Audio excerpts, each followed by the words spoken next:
we will move on to Joe Cady from Watertown, New York. I'm going to tell you, I don't know Joe. I'll be honest, I don't know him. I met him for 5 minutes, though. And I'm sure he's a lovely man. We're going to enjoy hearing from him. He comes from a line of farmers outside Watertown, New York, dairy farmers. He went to ASU here, got degrees in philosophy and religious studies. And then he went to Holy Apostles College and Seminary, where he received his master's degree in theology. Catholic social teaching is his area of passion and interest, as well as dogmatic theology. And he is the director of adult catechesis at St. Timothy Catholic Church here in the Valley. He teaches here at the University of Mary, as well as at Kino Institute. And I assume this is the most important thing. He is married with 7 children. He told me he might make a joke about 2 of them not being very good children, but I'll just make that joke for you here so you don't have to say it yourself. Joe Cady, please welcome him.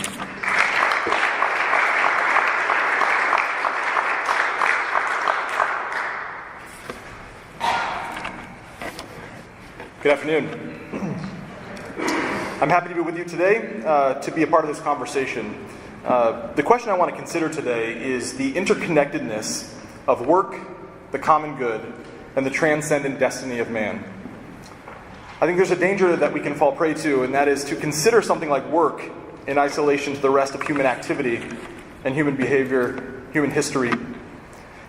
To see it only in terms of material well-being and national prosperity. Now, this is a mistake made not only by the economic sphere, the same can happen among people of faith, who focus solely on the salvation in the next life without any consideration of historical conditions in this world. My view is that an adequate understanding of both work and salvation of this world and the next, comes about only through viewing these concepts in light of one another, which is precisely the lens taken by Catholic social teaching. A foundational principle of Catholic thought on economic life is that work is for man and not man for work. In fact, the compendium of the social doctrine of the Church states, human work not only proceeds from the person, but it is also essentially ordered to and has its final goal in the human person. The central concern, therefore, of Christian reflection on work, and by extension, economic activity, is the good of the human person. Given the social nature of man, this concern for man's good must be understood both individually and collectively. That is, man considered both as a person and as a community of persons in society. Furthermore, because man finds himself created in this world and yet journeying toward the next, this central concern for man's good must consider both the historical and transcendent dimensions of his life. Thus, this paper will explore man's transcendent destiny, how the common good creates the conditions most conducive to that end, and how work both contributes to man's individual fulfillment and disposes him to participate in the common good of society. Catholic teaching states that man is created in the image and likeness of God and destined for eternal communion with God. He is created with a unique capacity to know and to love, and thus by grace capable of entering into intimate and personal union with the triune God. While this relationship with God and the experience of eternal life begins here in this world through faith, its fulfillment is found in the next, in the glory of heaven. Thus, man's ultimate end lies beyond the historical dimensions of his earthly life. It does not follow from this, however, that man's temporal existence is of little concern. As Gaudium et Spes states, it is a mistake to think that because we have here no lasting city, but seek the city which is to come, we are entitled to shirk our earthly responsibilities. Similarly, the Catechism of the Catholic Church affirms that man's vocation to eternal life does not suppress, but actually reinforces his duty to put into action in this world the energies and means received from the Creator to serve justice and peace. Although man's vocation is transcendent, this does not relieve him of responsibility for the conditions of the world in which he currently lives. Rather, it makes him all the more accountable for its well-being and for its transformation when it bears the marks of sin and injustice. This responsibility for the historical dimension of man's life can be more readily understood by considering one of the central themes of Catholic social teaching, and that is the common good. The Catechism defines the common good as the sum total of social conditions which allow people, either as groups or as individuals, to reach their fulfillment more fully and more easily. Perhaps more simply stated, the common good refers to the conditions of society that are most conducive to human fulfillment. To give you a personal example from my life, I have 7 children, as Jeremy mentioned. 5 of my children are in school. The other 2 we've just chosen not to educate.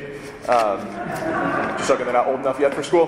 And one of my jobs as a parent in raising those kids and preparing them for their education is to make sure that at night they get a decent amount of rest and sleep, that they've eaten breakfast before they go to school, that they've done their homework if they're following behind or struggling with something in school, that I'm working with them at home. And the reason I do all these things as a parent is so that when I send them to school, they are best disposed to do what they're meant to do at school. Without these other prior conditions being in place, they can be hindered in their ability to pursue the greater good of education. The same is true with man's fulfillment.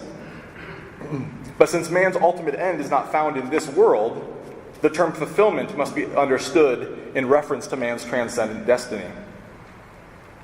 Furthermore, the Catechism states, the common good is always oriented toward the progress of persons. Progress, however, is directional. It implies movement toward a particular end, for one can only progress towards something. For man, then, progress in the fullest sense is oriented toward eternal union with God, who is man's complete happiness and final end. In fact, it's only in light of this transcendent destiny that the Church's concern for the common good can rightly be understood. The following is a quote from the Compendium of the Catholic Church, or the Compendium of the Social Doctrine of the Church, which I believe is extremely important in understanding this. It says, quote, "The common good of society is not an end in itself. It has value only in reference to attaining the ultimate ends of the person and the universal common good of the whole of creation.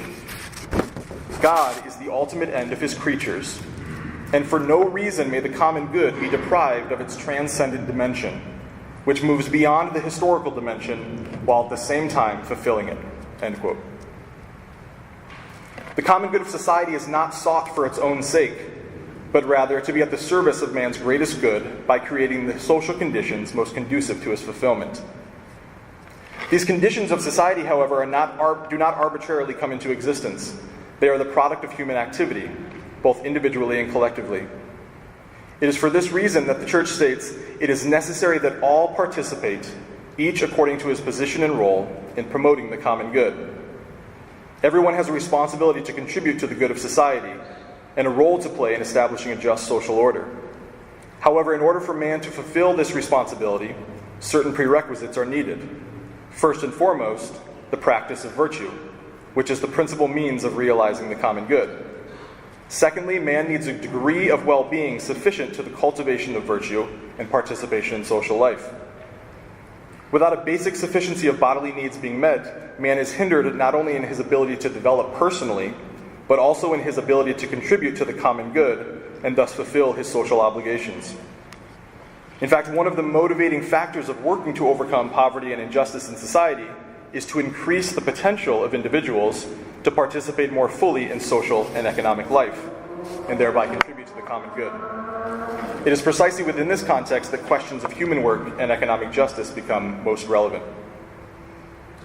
The dignity of work and the rights of workers must be understood in conjunction with man's social responsibilities and his duty to participate in societal well-being. Man has a right to meaningful work, not only in order to achieve his own personal growth, but also to enable him to contribute to the growth and development of the human family. As previously stated, human work and economic life are meant to serve both the individual and collective good of man. With regard to individuals, work should enable man to acquire a sufficiency of material resources to supply for his own livelihood and that of his family. The most immediate means of achieving this standard of well-being is by providing a just wage for man for the work that he performs. However, work serves the good of man in ways beyond his material well-being alone. Work is meant to uphold and enhance man's dignity, allow him to form and care for a family, contribute to the cultivation of virtue, and enable him to participate in the good of the larger society in which he lives. Regarding this last point, human work contributes to the good of society as a whole in a twofold manner. One, through the production of goods and services that meet man's needs and contribute to his development. And two, through providing man with a degree of well-being sufficient to give him the time and energy to enter into social exchange and participate in the common good. Work, therefore, is never an entirely personal or private matter. One works not simply for oneself, but out of regard for others, especially his own family, and also for the society he belongs, the country to which he is a child, and the whole human family of which he is a member. Work is necessarily concerned with the other.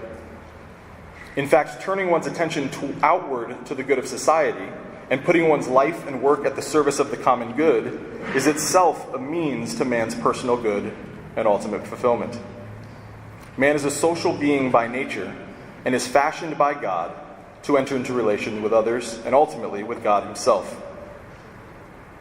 The members of the one human family are both dependent upon and responsible for one another, and as a result, can only live and develop if they learn how to offer themselves as gifts to others.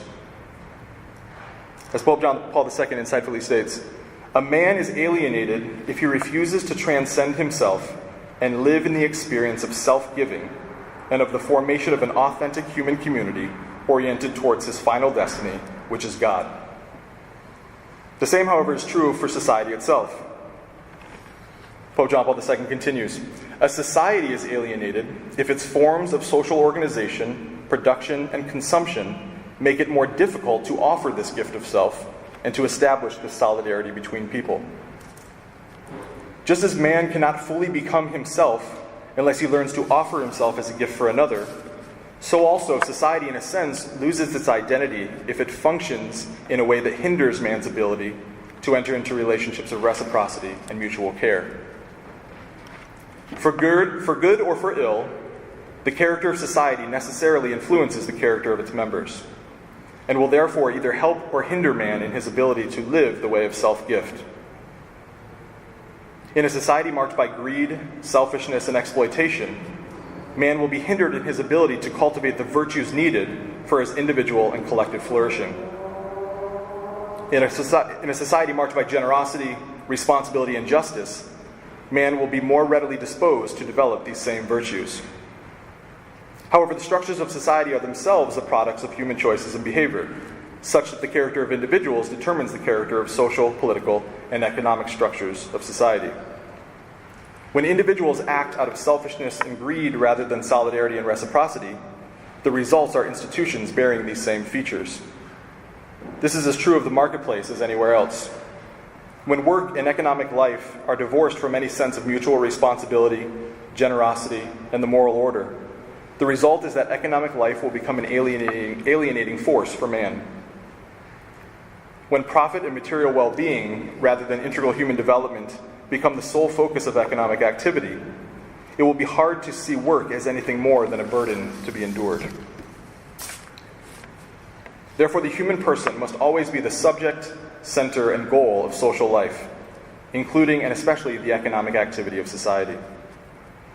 While it is true that the economy has as its object the development of wealth and its progressive increase, the Church insists that such a focus is only morally correct if it is directed to man's overall development and solidarity, and that of the society in which people live and work.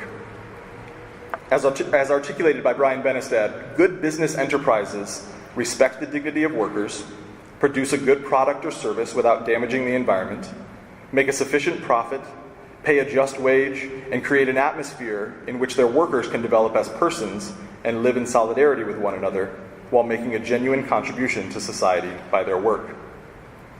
While the economy has a particular end to which it is directed, the economy itself must serve and contribute to the realization of the ultimate end of the human person. Economic activity can never lose sight of man as its central concern, and the creation and distribution of wealth must always be evaluated in terms of its effectiveness in promoting final human ends. This paper began with the principle that work is for man and not man for work. In light of the fact that man himself is made for something further, to love and be loved in union with God and communion with others, it can be concluded that in the end, the purpose of work is not so much the creation of particular products to serve man's needs, but rather the production of a particular sort of person. One who understands that creation and possession of wealth must be marked by a clear sense of one's responsibilities to share with others. One who uses the talents and creativity received from God in such a way as to turn them into gifts for the rest of the human family. One who possesses the virtue necessary to participate in building a society of justice and solidarity. And finally, one who sees that to be worthy of man, work and economic life must ultimately be a vehicle for the attainment of man's transcendent destiny.